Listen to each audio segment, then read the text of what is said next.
નમસ્કાર મિત્રો, સ્વાગત છે તમારું આપણી આ યુટ્યુબ ચેનલમાં જેનું નામ છે ગુજરાતી જીકેની જમાવટ। તો દેશભરના 78 લાખ કરતાં વધારે EPS 95 પેન્શન અંતર્ગત પેન્શન મેળવતા પેન્શનર્સો માટે ગઈકાલે સરકાર દ્વારા નાણાં વિભાગ દ્વારા એક મહત્ત્વનું મેમોરેન્ડમ એટલે કે નોટિફિકેશન બહાર પાડવામાં આવ્યું છે। આપ સૌને જણાવી દઈએ કે ઘણા લાંબા સમયથી EPS 95 પેન્શનર્સો પોતાના પેન્શનમાં વધારો થાય, સાથે જ મિત્રો સરકારી કર્મચારી પેન્શનર્સની જેમ દર 6 મહિને મોંઘવારી ભથ્થું પેન્શનમાં ઉમેરાય, સાથે જ મિત્રો તેમના અને તેમના જીવનસાથીની મેડિકલની જવાબદારી સરકાર ઉપાડે તેવી માંગણીઓ સાથે ઘણા લાંબા સમયથી લડત લડી રહ્યા છે। ત્યારે ગઈકાલે નાણાં વિભાગ દ્વારા જે મેમોરેન્ડમ બહાર પાડવામાં આવ્યું છે તેમાં મિત્રો EPS 95 78 લાખ પેન્શનર્સો માટે ખૂબ જ સારા સમાચાર છે, કારણ કે સરકાર હવેથી દર મહિને 10,000 સુધીની પેન્શન આપવાની વિચારણા આ કર્મચારીઓ માટે કરી રહી છે। સરળ શબ્દોમાં સમજીએ કે સરકાર કઈ રીતે મિત્રો 10,000 રૂપિયા પેન્શન આપશે અને આ કર્મચારીઓની શું માંગ છે અને સરકારે ગઈકાલે બેઠક મળી હતી તેમાં શું નિર્ણયો લીધા છે તેને લઈ વિડીયોમાં વિગતવાર ચર્ચા કરીશું।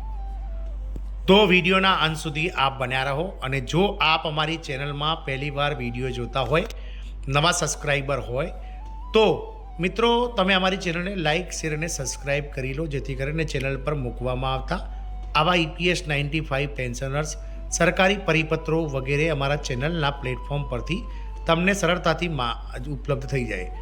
તો EPS 95 પેન્શન ધારકો કે જેઓ સરકારમાં PF ઉપર નોકરી કરતા હોય છે અને જેઓ પોતાના બેઝિક પગારના 10% અને સરકાર દ્વારા ઉમેરવામાં આવતા 10% એમ બે કોન્ટ્રીબ્યુશન જે છે તે PFમાં જમા કરાવતા હોય છે। આ PFમાંથી જે મિત્રો કંપનીનું જે સરકાર અથવા તો કંપનીનું જે મિત્રો કોન્ટ્રીબ્યુશન હોય છે તેમાંથી સરકાર એ ફંડ પોતાની પાસે રાખી અને EPS 95 પેન્શન ધારકોને પેન્શન આપતી હોય છે।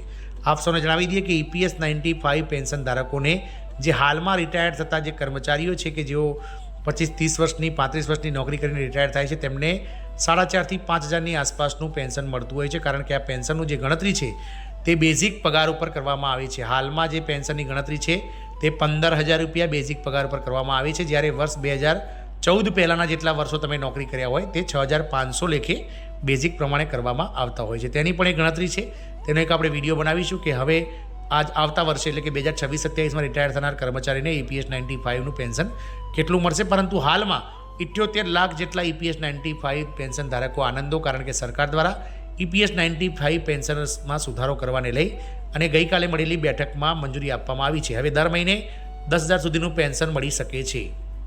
શું છે EPS 95 પેન્શન યોજના? તો EPS 95 એક પેન્શન યોજના છે જે વર્ષ 1995માં શરૂ કરવામાં આવી હતી। તે નિવૃત્તિ પછી ખાનગી કંપનીઓમાં કામ કરતા અથવા તો સરકારના જે વિભાગો છે કે જેમાં PF કપાતો હોય છે કર્મચારીઓને, તેવા કર્મચારીઓને પેન્શન પૂરું પાડે છે।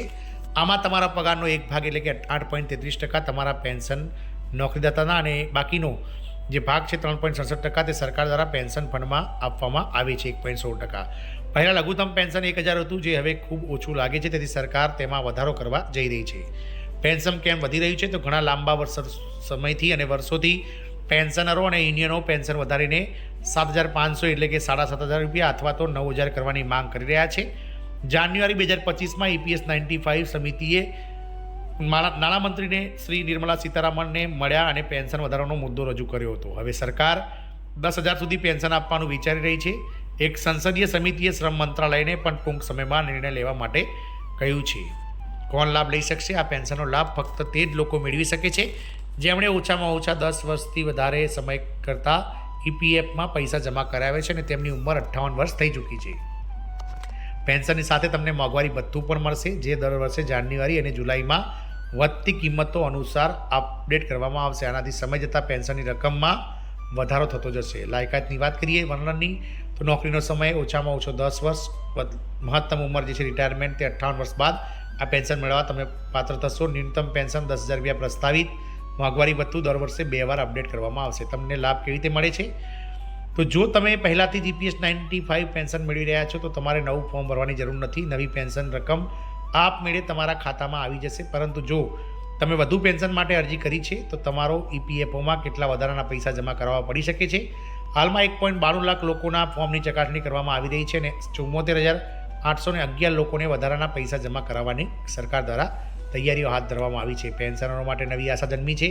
આ વધારો 78 લાખ પેન્શનરો માટે મોટી રાહત હશે. ખાસ કરીને જેઓ 1000ના પેન્શન પર માંડ ગુજરાન ચલાવી રહ્યા હતા.